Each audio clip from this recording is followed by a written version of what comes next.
let me just quickly share this, and we will answer your questions later on. But to begin with, if I could just run past the actual state of the market right now. Coinmarketcap.com is a very good reference site. And here you will see listed the rank number 1 Bitcoin, and then you have rank number 2 Ethereum. We'll talk about how to explore this website more efficiently. But if I just scroll, here is the rank number 100, something called Horizon, whatever that is, I don't know. But rank number 100, and there are 66 more pages. That suggests that there's over 6,500 to 7,000 cryptocurrency tokens out there listed on just this website. And that's a lot of crypto to wade through. I mean, how on earth do you know which one to pick? I mean, if you're a sushi lover, should you be buying Sushi Swap just for that? Or is there actually any common sense or any technology advantage why you should be getting into any of this? But that's another point. We'll just get back to how to read this website in a very simple way. You've got Bitcoin listed here as rank number 1 at $849 billion market cap. This has come down a little bit. It had crossed $1 trillion US dollars in market cap.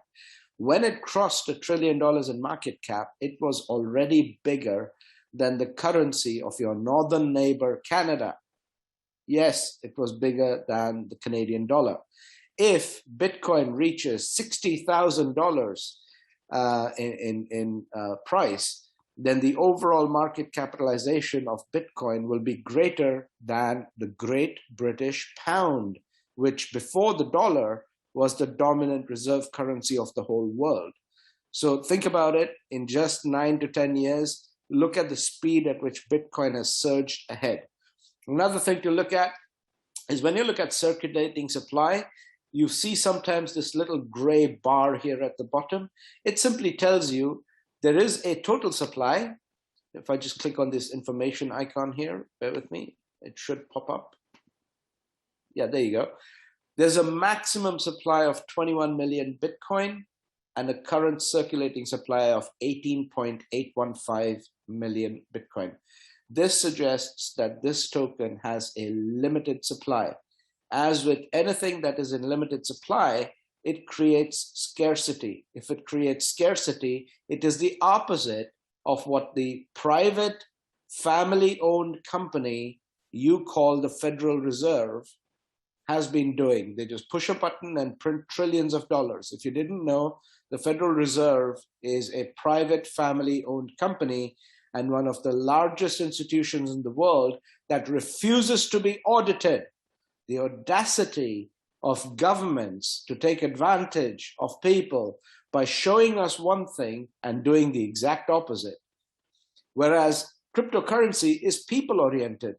Bitcoin was created by somebody, whoever that somebody may be is irrelevant, but the idea was that it was handed back to the users to become the co-owners. Same with Ethereum, the number 2 cryptocurrency. Cryptocurrencies are divided into 2 main groups. Some are mined and some are not mined. In this case, Ethereum used to be mined. It's no longer mined, and they just passed a resolution, they as in the majority people involved in Ethereum. So that could be anybody from anywhere. And this is what is so beautiful about cryptocurrency. You know, if somebody went to jail for some kind of wrongdoing, and in jail they repented, they changed their heart, they wanted to make a new life for themselves, and they've decided that they've had enough of a criminal life. They just want to make a fresh start, have a new break, but the system doesn't allow it, because the moment they're out, every employer is going to check their record. They're not going to get straight away some kind of high-paying job. They're going to have to make do with whatever they get at the mercy of a benevolent employer that is willing to employ an ex-convict.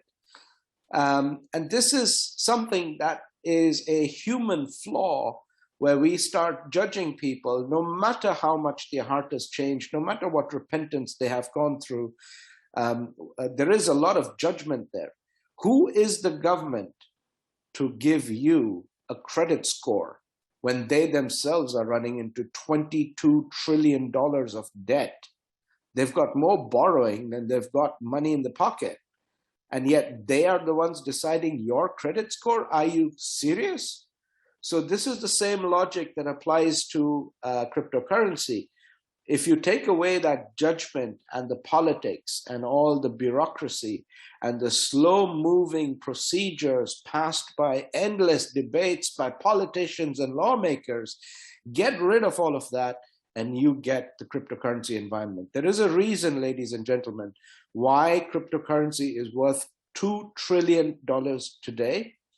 And if in 10 years something can grow to $2 trillion without any borrowing attached to it, it is already worth the actual net worth of the United States alone. Think about it. Just think about it. What's US GDP minus outstanding debt? You subtract the two and you get very little. Here you've got a growing environment which is terrifying the banks. It is panicking the governments because this is driven by we the people. There cannot be a better way to express yourself as a rebellion against the control systems the governments have placed upon us. Now, without getting too political about it, if you notice, Bitcoin is number 1, Ethereum is number 2, Cardano ADA is number 3. Guess what? Our opportunity gives you the ability to earn the number 2 and number 3 cryptocurrencies on the planet on a daily basis. Daily meaning Monday to Friday, 9 a.m. to 6 p.m. Pacific time, where some of the staff are based in Los Angeles. So Los Angeles is one hub where a lot of people belonging to the company, they live and work from there. And instead of taking your tax-paid dollars, and that's an important concept to grasp, every time you spend a dollar, if it's a tax-paid dollar, you're actually spending $1.30, $1.40, $1.50, whatever your tax bracket, whatever the taxation levels you end up paying for your salary range, right? It varies from place to place. I don't know what your situation is, but here in the United Kingdom, if I'm spending a single British pound on even a coffee, it's actually, I've had to earn £1.40, pay 40 pence in tax, and the balance remaining is what I'm spending. Whereas, why would you want to spend your tax-earned income when you've got bills to pay, a household to run, groceries to buy? If you have children, you've got new clothes and replacement things. You've got your home to fix, and there's so many other expenses. Keep your dollars for that. This opportunity gives you an opportunity. This is the opportunity where you basically earn money so that you can take that money and go and then diversify into Ethereum and Cardano to begin with. And thereafter, and this is exactly what I've done. I've been doing this. I joined the company on the 3rd of November when the first links were even available. And since then, it's been a fairly good income. But what I've done is all the withdrawals I've made from the company in Ethereum and Cardano, I've simply diversified them. So I've got a bunch of Solana, I've got Polkadot, stay away from that. I've got some Terra, I've got Uniswap, and I've just added and built a portfolio by taking out what the company pays and then spreading it around and creating a nice little package, because you never know which one of these is really suddenly going to take off, because a lot of them have very credible engineering projects behind them. That is just a general overview of the crypto market. I would like to take you to another website called coin.dance. And this is a very good information website where you can just have a look at it, explore all the different tabs, see what it means. If you don't understand it, don't worry. Gradually, if you see it long enough, gradually you will begin to become familiar with some of this technical jargon. But what I want to really show you is politics and opinion. Click on that. And when you get to politics and opinion, go to legality by country. And in legality by country, you'll get a whole list of countries. I didn't even know Abkhazia was a country. I thought that was just from that Tom Hanks movie, Stuck in an Airplane Terminal. But anyway, apparently it's legal in Abkhazia, but illegal in Afghanistan, although Afghanistan knows that it's a currency, whereas Abkhazia doesn't give any information on how they classify it. But you can look up alphabetically all the different countries and what they think about it. Obviously, when you see something in red that is restricted in China, but they classify it as a commodity. Some others call it a currency. So you've got a choice between commodity, currency, and in case of the United States, you will find way down here at the bottom, you will find USA calls it a property, I believe. So there we go. Where's the US flag? There you go, United States of America. Perfectly legal, that's Bitcoin, and it's classified as a property. This is amazing that it's classified as a property, not as currency or commodity. Why? Because this is where our story begins. And this is why I'm here. This is why Mr. Carter even invited me here. This is why Mr. Carter is here. This is why all of us are here. So first of all, let's meet Mark Gordon. Mark Gordon is the governor of the state of Wyoming. You're more familiar with Wyoming than I am. 6 months of the year, it's a frozen wasteland. The other 6 months, it's one of the most beautiful states or landscapes anywhere in the world. But Yellowstone National Park as a tourism source of income isn't enough. And for a Native American reservation state, Wyoming just doesn't generate enough revenue. It cannot compete with Las Vegas, Nevada, for gambling and those kind of activities, because Las Vegas, Nevada, they have better weather than Wyoming, so they can do business all year round. But you can't do that in Wyoming. So he comes up with a genius idea. He pulls in Wall Street bankers from New York, and he pulls in securities attorneys, and he puts them under one roof, and he says, you guys start writing brand new laws, and we will see to it that these laws make Wyoming one of the most crypto-friendly places on planet Earth. We need to generate revenue for the state, and we want to be friendly towards this new phenomenon that has already grown to become $2 trillion in total market cap, and there are 6,000 different projects. Imagine the number of technology guys and engineers and investors and people backing those different projects. Okay, a lot of them are nonsense projects, by the way. Not all of them are credible, but a few of them are really worth paying attention to, and that's why there is a ranking system in market capitalization. So what happens is, because of Mark Gordon and his team of new lawmakers. One of them was Caitlin Long. Please look her up. She's a very clever lady, really admirable. Caitlin Long is a Wall Street banker, and she's a contributor to Forbes magazine, although I don't rate Forbes personally, but she is a contributor there nevertheless. And she's given you a breakdown here on what do Wyoming's 13 new blockchain laws actually mean, and what does it even, why is it even important? She wrote this article more than 2 years ago. These laws, most of them, were only passed last year in September 2020. So if you did a simple Google search and just say Wyoming crypto laws, and you can find reams and reams of articles in here. Caitlin Long on Fortune, this is the link you just saw.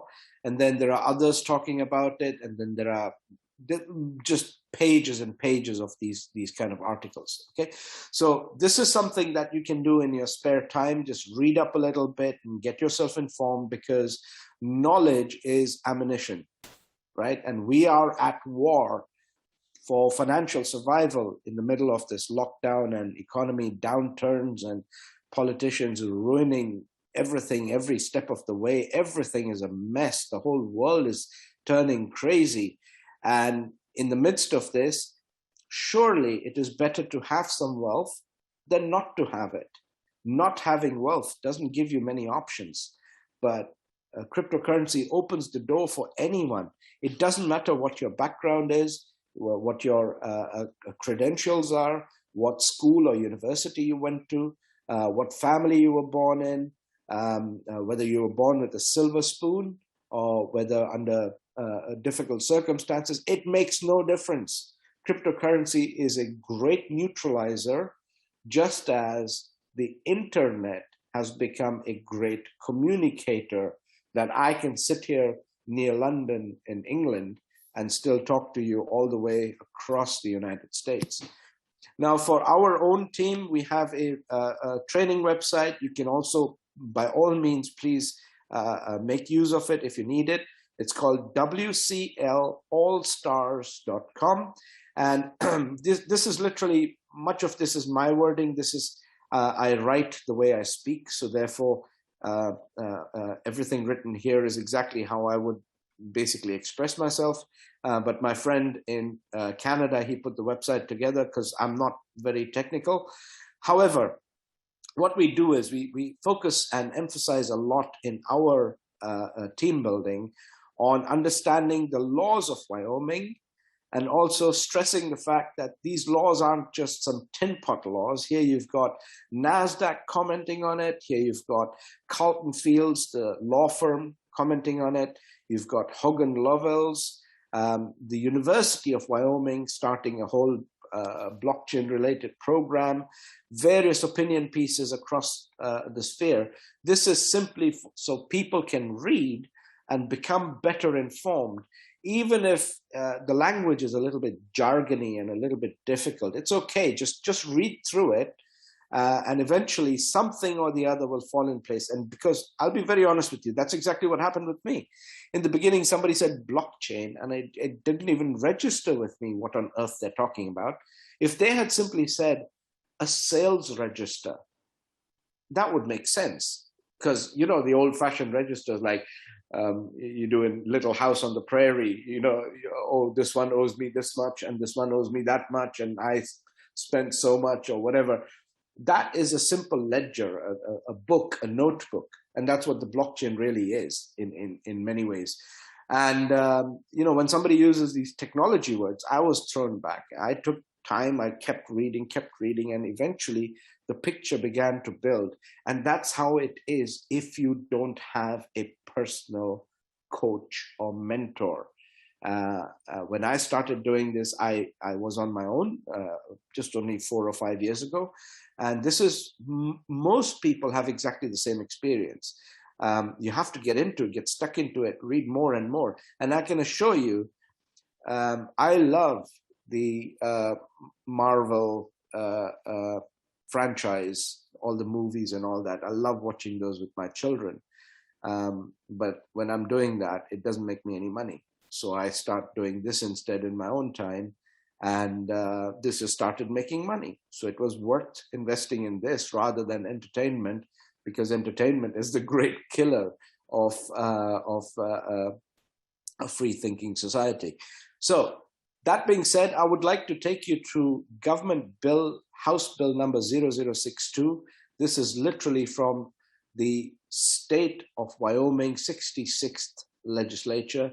And this is what has changed everything. So remember when I mentioned that it's very interesting that in the United States that cryptocurrency or Bitcoin is regarded as property, Wyoming has actually gone a step ahead.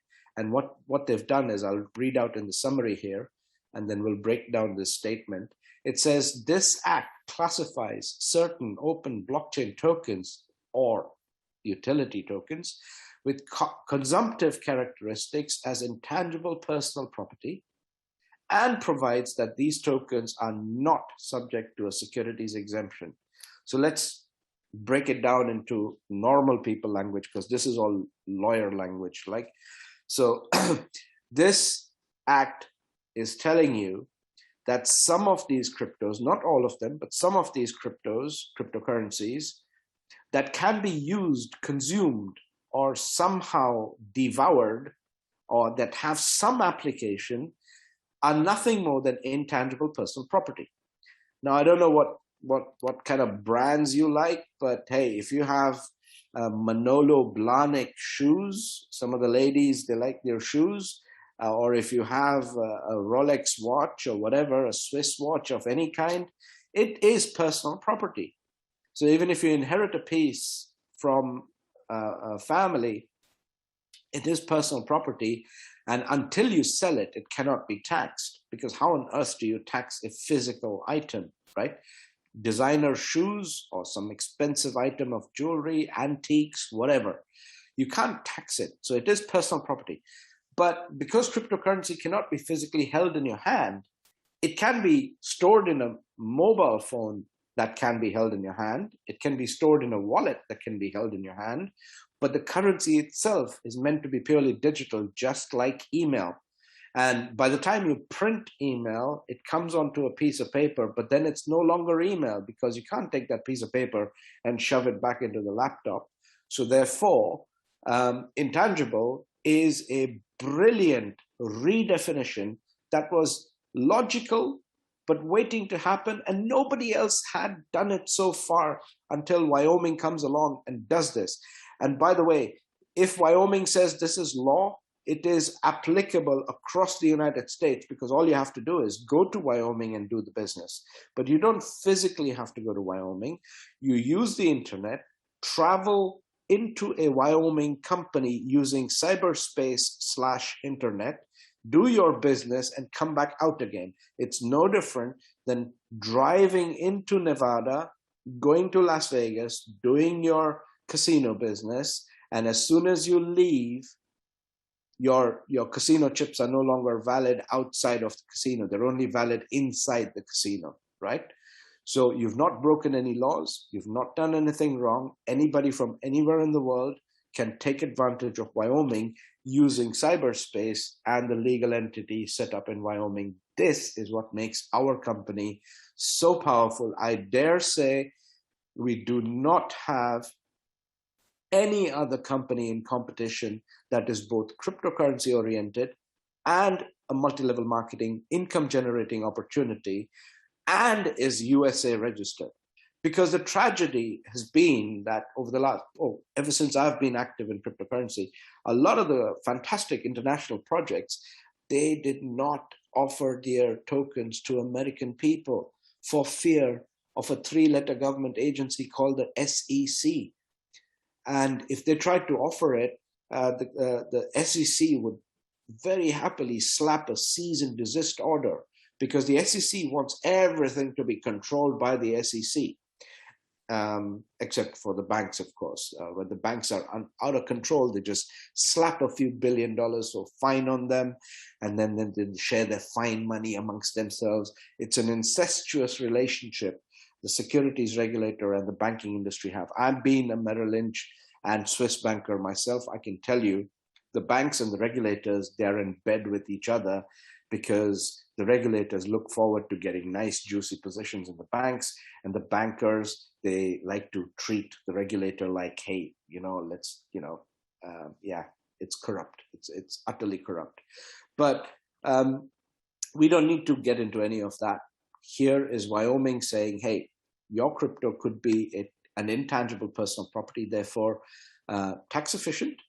And this project, or our project, does not need to be subject to a securities exemption. What does that mean? It means we don't have to go begging and pleading to the 3-letter government agencies to say, oh, please, can we come and sell our tokens to your people? We don't even have to do that, because it's not even a security. It's not even a security. It's nothing but an intangible personal property. It's not their jurisdiction. Off you go. So that being said, the company itself has a fantastic training website. Obviously, we tried to replicate it, but for our team, yet the company has its own. It's called WCLonthego.info. Please do look it up when you get a chance. And fantastic promotions taking place here. You will see the sheer success that this company has generated in just 10 months. Look just how many people you see here that are achieving ranks. And I believe this is not updated, but Easy is all alone here. Oh, don't worry, Easy, I'll be joining you soon. So I'm the second 4-star besides the existing 5-star members in the team, but I'm the first outside the USA. Of course, you have to acknowledge that when we're dealing with a lot of large numbers of people from poorer countries, They cannot come in with big bucks. Americans, guys, you have no idea the advantage you've got, because Americans are big spenders. Americans go all in when they do. So, hey, this is a fantastic opportunity to take advantage of. But before I get into the company presentation, I recognize we are 40 minutes in and I've not even started the company presentation. I want to show you Richard Slater. He is the CEO of our legal entity, IM Fin Services LLC, registered in Wyoming. He's got 30 years of experience. And by the fact that he's got his bar admissions intact in the State Bar of Wyoming, State Bar of Colorado, as well as the United States Court of Federal Claims, that tells you he's a clean and good lawyer, a good attorney, and he's got blockchain and initial coin offering experience, and so he's the right person to work with us. And what we do is, I mean, the reason I'm here and talking with such great confidence is because we don't just stop there. You go look it up. What is this IM Fin Services? And you'll find the company here. It's a limited liability company formed over a year ago, registered at the address where actually our parts of our company are registered. It is indeed the same Richard C. Slater, and it's the same address. And then you can even look it up even further on literally on the Wyoming Secretary of State website and make sure that this company is in good standing and that all the address and all the details match and the people involved are indeed the people who say they are. Because cryptocurrency has seen a number of scams. We want to stay away from those scams. If that wasn't enough, we were able to find that the owner of the company is also properly duly registered. So again, open corporates, the owner of the company, the main person, chief executive, the chairman of the company is Mr. Richard Kwang-Yun Pyo of South Korean origin, but lives in Beverly Hills. We hope to see him at the company event in Mexico next week. And if you wanted to drill deeper, no problem. Just keep looking and you will find only confirmation that everything is clean and legit. So that's the California Secretary of State website. Here you will see Mr. Kwang-Yun Pyo is indeed the owner of our California-based legal entity called Master & S Inc. And this entity works seamlessly with this entity. And how are they related? Now for that, we're going to go into the company presentation.